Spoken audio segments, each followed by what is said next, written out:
So I'm realizing right now that this is pokeweed, which is poisonous.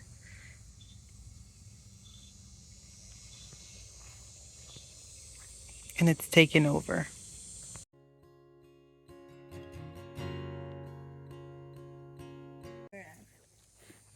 So this over here is called pokeberry and it's poisonous.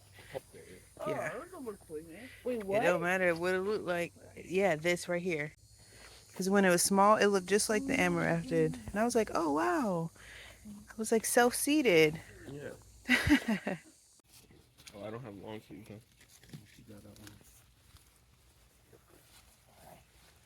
Ooh, it's in there. It's a perennial too, so it wants to come back every year. Do we need a shovel? I'm gonna shovel it. Yeah. How long has it been there? It's been there for a while. It was similar to this, so that's why I left it and let it grow. So big. Remember, make sure you don't touch that. And it like has so much sunflower seeds in it. I think it's still drying because you see how it's kind of like not ready in the middle. I threw it in my hand. It's dropping some stuff. You ready? Yeah. This is gonna be fun. Are you ready? So guys, and it's still pointless. Sometimes it's easier to quit. There's typically a time when you are working towards something that feels smooth, achievable, and steady paced. A time saturated with excitement and overflowing with encouragement. And then there are moments when it feels like there is barely any forward motion. That painstaking, feet dragging, time must be stopping slowness that feels incredibly discouraging. Gardening is definitely a multifaceted endeavor for sure. It's incredibly rewarding to watch our plants thrive and see the beauty they bring to our surroundings. This one's extra tiny. Witnessing their growth can evoke a range of emotions and release incredible amounts of those feel-good endorphins that just make us feel better. A sense of accomplishment as we see our efforts translate into abundance in the garden. Watching our plant babies thrive give us such a sense of optimism and hope for the future. On the flip side, dealing with setbacks like pests, poor soil conditions, and weather, oh, this weather, can cause feelings of disappointment and frustration. Overall, the whole process contributes to a deep and meaningful connection between the gardener and the garden. And balancing these aspects makes gardening a fulfilling yet oh so demanding experience. And with that demand, the overwhelming urge to just give up comes rushing in. Although we have this beautiful family dynamic and we are able to seemingly make light work of a time-consuming job like gardening, we are all individuals who have to toil with the I don't want to that rises up in us. There are surely days that we would all rather quit because that would be far easier than the back-breaking, sweat-inducing work that is found in the garden. We've received many comments from discouraged parents who would love nothing more than their children to enjoy being in the garden with them, who wonder if what they see on the other side of the screen is actually true. And if it is, how is this possible? Now, what I'm about to say isn't that kind of advice that's going to be the type of advice that you've heard and the encouragement for you to find something that's child-friendly and age-appropriate for your kids in the garden. And although I do think that it's good advice when we have very little kids, I think there is an aspect as children get older that needs to be talked about. And that is how to cultivate hearts. Because whenever it is very hard, it's hard for everybody. Nobody wants to do it, but it has to be done. and not in a way that is forced, but more in a way where it can be embraced and willingly given. Sacrifice that isn't given begrudgingly. Teaching them the why is so very important to cultivating willing hearts.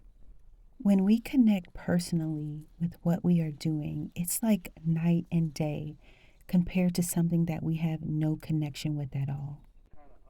Even if the why is because of how much joy it brings you to have them with you, it's good to communicate that.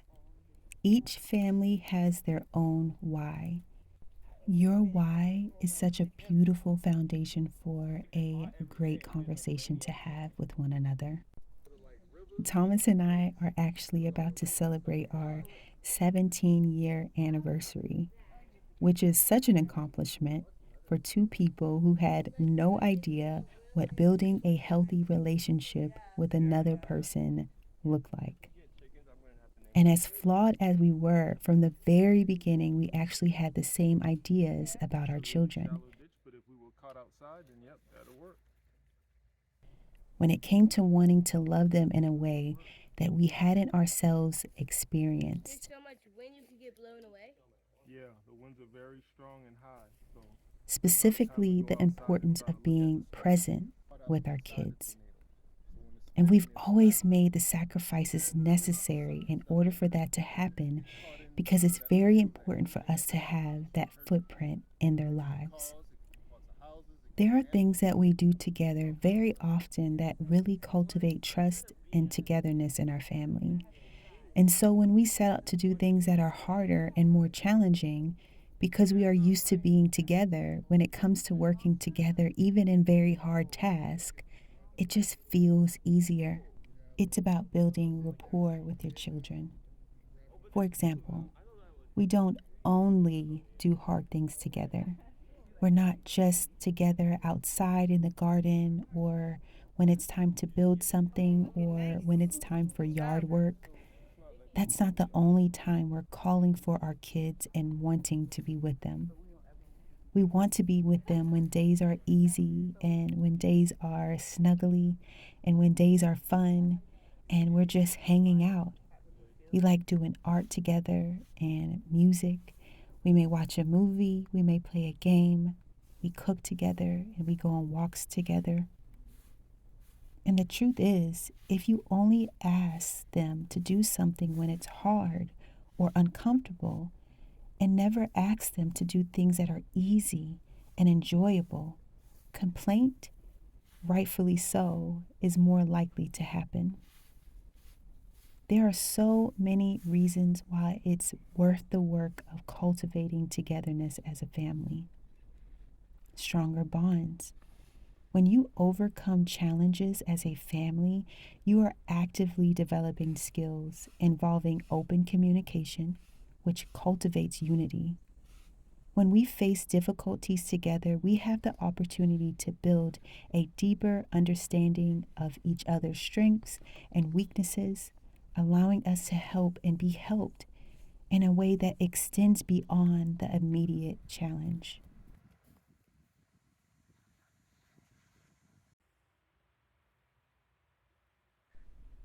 Rewards help take the sting off of challenging days.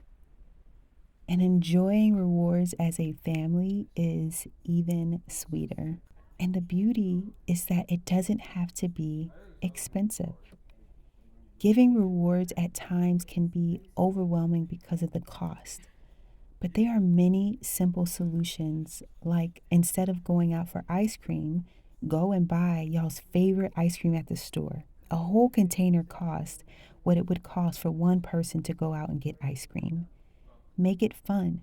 Grab some cones, maybe some toppings, sit outside together, or take a stroll while you have ice cream together. This is just one example of cultivating times where you are just being together and enjoying simple things together. They're gonna strain. So do you want it more sweet? Do you want it more sour? Another way is to just reserve things, especially for family rewards. Leaving some of your very favorite things for times where you accomplish something together as a family so that everyone has something to look forward to. Man, that's so much easier. When we successfully navigate hard things together, I really believe that it reinforces our beliefs and our collective abilities. And these shared experiences really contribute to our family's growth together. I'd like to encourage you. If you are feeling like it's just easier to give up, don't. Is it good? Yes. You drink for now. I'm just gonna make these like every day. Whoa, that's so good. Oh my goodness, that's so good. We should have like this in a jar in the refrigerator. Oh my god, drink the last one. Oh wait. Whoa. My examples today are centered around the family unit, but there are so many individual edifications that can be taken away as well. When we don't give up, we are achieving a measure of personal growth. By overcoming our challenges, we are building character and self-esteem. We can have a sense of achievement. When we push through just the loads of the hard work that needs to be accomplished in order for us to get to the place where we want to be, we are building up resilience. By enduring these difficulties, we're able to strengthen our ability to handle things in the future obstacles.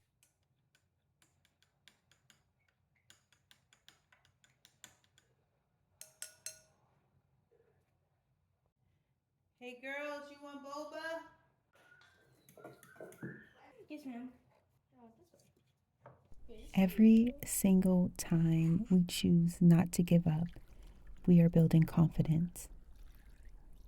Success in tough times enhances just our belief in ourselves that we can do it. We can muster up the strength. We can muster up the courage. It will help us the next time we want to give up. When we can remember that, you know what? I've done this before. That confidence is there to remind us that we can do hard things. When we choose not to give up, we are making ourselves learn. Perseverance, right? New skills, insights that can be applied in other areas of our lives. And when we push through, although this may not be our primary source of motivation, when we push through, we will inspire others to do the same. Our determination can inspire others who are facing challenges to push through and to not give up. When we choose not to give up, we are cultivating positive habits for ourselves. And that is going to lead to personal satisfaction. When we push through, it provides a deep sense of accomplishment and satisfaction, which is so encouraging and so positive for our lives. So, my friends, the next time that discouragement and that I just don't want to rises up in you and you have that toil, remember everything that is going to be accomplished when you push through. Remember everything that you are going to gain, and that gain is going to be more valuable to you than it will be when you quit, because it costs something to quit. It costs every single thing that you are going to gain from pushing through. So although it may be easier to give up, let us continue to press towards the mark. Let us not grow weary in well-doing, because if we faint not in due season, we will reap a bountiful harvest. No, you still got 7. I don't want to cry, and I don't. Ow!